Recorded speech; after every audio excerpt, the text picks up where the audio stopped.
And what about intention? See, more and more the scientists are getting to the conclusion that intention can affect and modify the physical realm, but they never talk about emotions. They insist on the intention. Well, but eventually they will, for this reason.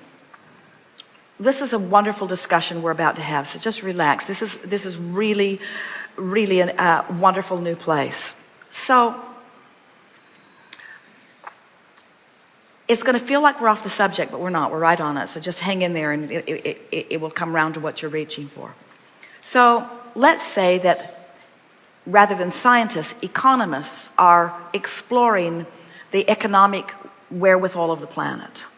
And they have acknowledged the abundance that is amassed, and they have put mathematical figures to it, and they have concluded that there is a quantifiable mass of wealth that they can describe with some consistent accuracy, they believe.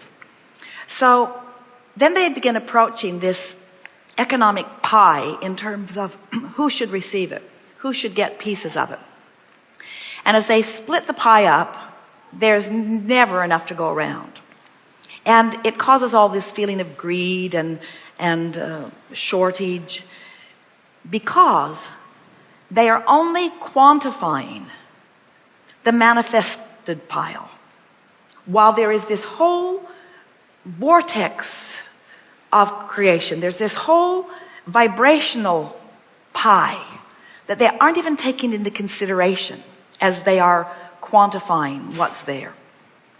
In the same way, the scientists are doing some of the same thing. They're only able to acknowledge, they're only acknowledging what's already manifested.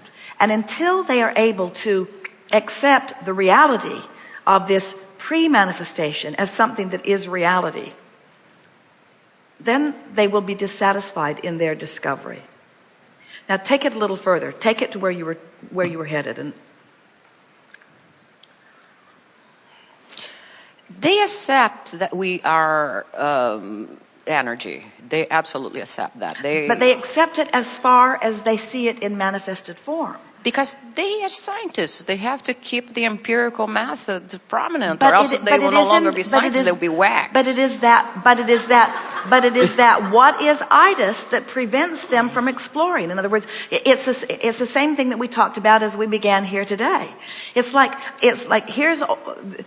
there are those who are creating outside the vortex, and there are those who are creating inside the vortex. And outside the vortex, they are fraught with all kinds of limitations. And then they apply all kinds of effort to their limited life that they have carved out for themselves. And if you were to look at those outside the vortex creators, you would see that those that offer more effort do get more done, and that those that try harder do accomplish more, and that those that offer some intentionality do seem to accomplish more.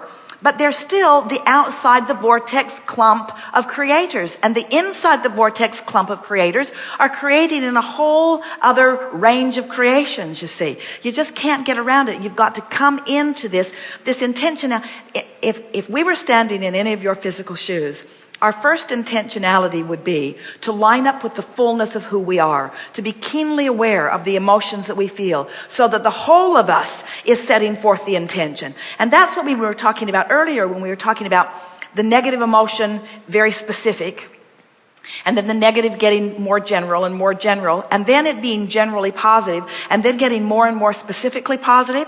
You get some of those scientists beginning to understand, because they've proven it to themselves, the power and value of alignment through their own personal emotional readings, so that these scientists then get into the vortex, knowing what they already know, but knowing so much more, and apply that full vision of source energy to that.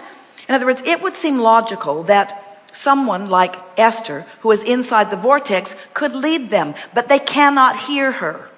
They cannot hear her because we are talking different languages. And so more and more what's happening is scientists who have the scientific language are emotionally finding their way into the vortex. You heard a man say, "I can't believe I'm even here. I can't even believe I'm here today. I'm not telling anyone that I'm here." Esther made Jerry promise that he would tell no one. He didn't keep the promise very well. because here you have found us out. But because Esther knew how she felt about it. In other words, we understand that there's all kinds of reluctance to leave the static, stable, provable, scientific, manifested world. But if no one leaves it, nothing expands. So you know what happens? New babies are born who aren't holding themselves apart. In other words, new generations keep coming forth, springing off. The new generation will hear what Abraham is teaching before they've learned that they shouldn't listen to something like that. And then when they explore their scientific endeavor, they'll explore it from inside the vortex. You see what we're getting at? Yes, absolutely. I believe that physicists, astronomers, many of the science biologists are getting more and more spiritualist because they understand this is not a solid because universe. They have no way of explaining it otherwise. You just cannot stand in this physical world with you are brilliant, but you have not managed to scrape enough dirt together to launch another planet into orbit. You have to know that there's something more going on.